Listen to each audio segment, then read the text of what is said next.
सर्वांना माझा नमस्कार. माझे नाव धनंजय वैभव नागवे, वर्ग 9वा. माझं नाव सार्थक निवृत्ती तायडे, वर्ग 9वा. माझ्या शाळेचं नाव कै किसनराव गोरंट्याल माध्यमिक विद्यालय पाचनोडगाव. माझ्या मुख्याध्यापकाचं नाव दादू सर. माझ्या वर्ग शिक्षकाचं नाव ओके सर आहे. आज मी तुम्हाला चंद्रयान 3 उडवून दाखवणार आहे. हे तुम्ही शांतपणे ऐकावे ही माझी नम्र विनंती. आज मी तुम्हाला परदेशी वस्तूंचं महत्त्व पण सांगणार आहे आणि भारताच्या शौर्यतेबद्दल सांगणार आहे. हे तुम्ही शांतपणे ऐकावे ही माझी नम्र विनंती.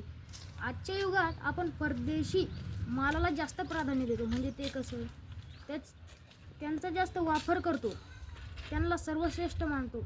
पण म्हणजे परदेशी माल कोणता? जर तुम्हाला वस्तू ओळखायची असेल कोणती, समजा एखादी वस्तू पेनवर लिहिलेलं राहतं मागून MEDEIN म्हणजे मेड इन. जर तो चायनाचा असेल तर China, made in Japan, made in America, याचप्रमाणे मेड इन इंडिया असतो. आपण हे विसरून चाललो आहोत की आपल्या भारताच्या स्वदेशी मालामध्येही त्याच प्रकारची गुणवत्ता, क्षमता, चाचणी खूप काही आहे आपल्या याच्यात पाहिलं तर. तुम्हाला सांगतो मित्रांनो की एखाद्या राष्ट्राचा जर आपल्याला विकास करायचा असेल तर महत्त्वाचं राहतं अर्थव्यवस्थेचा विकास करणे.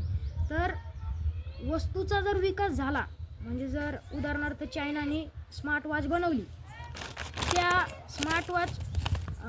स्मार्ट वॉच संपूर्ण राष्ट्रांनी खरेदी केली, तर ती खरेदी केली म्हणजे चायना प्रगतशील झाला, विकास झाला. सगळे त्यांचे नाव घेऊ लागले चायनाचे की हे झालं, चायनाने हे केलं. त्याचप्रमाणे कोणत्याही राष्ट्राचा जर विकास करायचा असेल तर वस्तू बनवायची आणि ती सर्व राष्ट्रांना पाठवायची. पण याने काय होईल, दुसऱ्या राष्ट्राचा विकास होईल. जर आपल्याला आपल्या इंडियाचा विकास करायचा असेल, भारताचा विकास करायचा असेल तर मेड इन इंडिया या संकल्पने म्हणजे यांच्या वस्तू वापराव्या लागतील. आपल्या स्वतः भारतामध्ये तयार केलेल्या वस्तू वापराव्या लागतील. यातच उदाहरण म्हणजे ऑपरेशन सिंदूर. या सिंदूर ऑपरेशनमध्ये भारताने दाखवून दिले की स्वदेशी तंत्रावर त्यांनी शत्रूवर मात केली.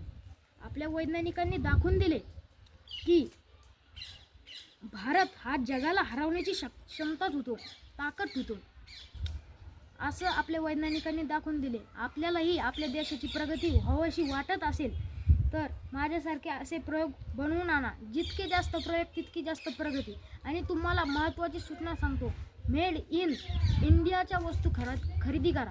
मी असं सांगित नाही की made in Japan, made in China त्यांच्या वस्तू घेऊ नका. म्हणजे कमीत कमी वापर करा, जास्त अवलंबून राहू नका. जर भेटतच नसेल मेड इन इंडिया मग वापरा कमी प्रमाणात. येथे मी एक प्रयोग आणलेला आहे.